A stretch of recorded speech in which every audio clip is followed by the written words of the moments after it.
5T ର रूपांतरण तो हैला परे हमको गोटे साइंस लैब दिया जाय छी सेतिर एक्सपेरिमेंट करू छी प्रैक्टिकल करी बुझी पारू छी।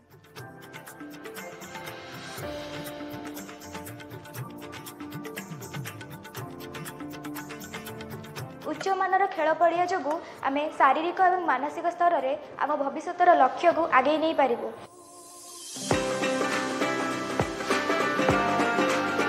मो स्कूल ले पानी पाइप ठरू आरंभ करी टॉयलेट पर्यंत सबुर सुबंदोबस्त रही।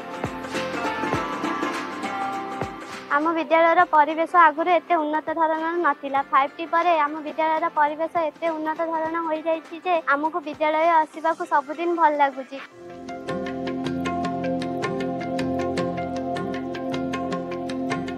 बर्तमान स्कूल रो मालिक होचंते निजे स्कूल कहीं से निजर जमीपट्टा एबे आमे पाई जाइछु। पिला माने विद्यालय आसिया पई निरापद रास्ता निर्माण होईछि। सरकार हमको वर्तमान इलेक्ट्रिसिटी बिल इंटरनेट बिल एगुडा को सब जोगे जोदुछि।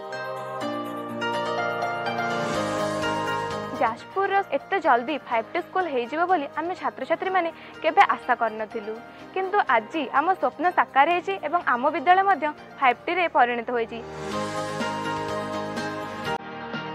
आम विद्यालय को 5T रे शामिल करिबा पाई प्रिय मुख्यमंत्री एवं 5T रो चेयरमैन को धन्यवाद कहिबाकू चाहिबो। 5T ट्रांसफॉर्मेशन परे मो स्कूल बहुत सुंदर लागुछि। एथिपा मुख्यमंत्री को अशेष अशेष धन्यवाद।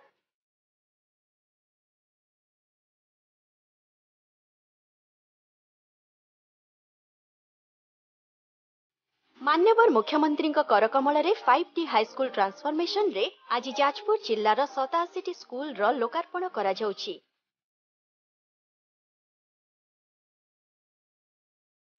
एथिरे रहिछि डिजिटल बोर्ड सह स्मार्ट क्लासरूम, ई लाइब्रेरी, मॉडर्न साइंस लैब, खेल पड़िया, क्रीड़ा पाई सुजोग सुविधा, अंतर्निहित प्रतिभा विकासर भित्तिभूमि, पानीय जलर व्यवस्था एवं एभली अन्यान्य सुविधा यह छात्र छात्री माननकु देउछि ब्लेंडेड लर्निंग रो अपूर्व सुजोग। एथि सहित स्कूल रो जमीपट्टा, स्कूल को रास्ता, बिजुली एवं इंटरनेट व्यवस्था भित्तिभूमि रे आनिछि बृहत संस्कार। रूपांतरित हाईस्कूल गुड़िक ओडिशार लक्ष लक्ष हाईस्कूल छात्र छात्री को उज्जवल भविष्यत गढ़िबार देउछि प्रेरणा।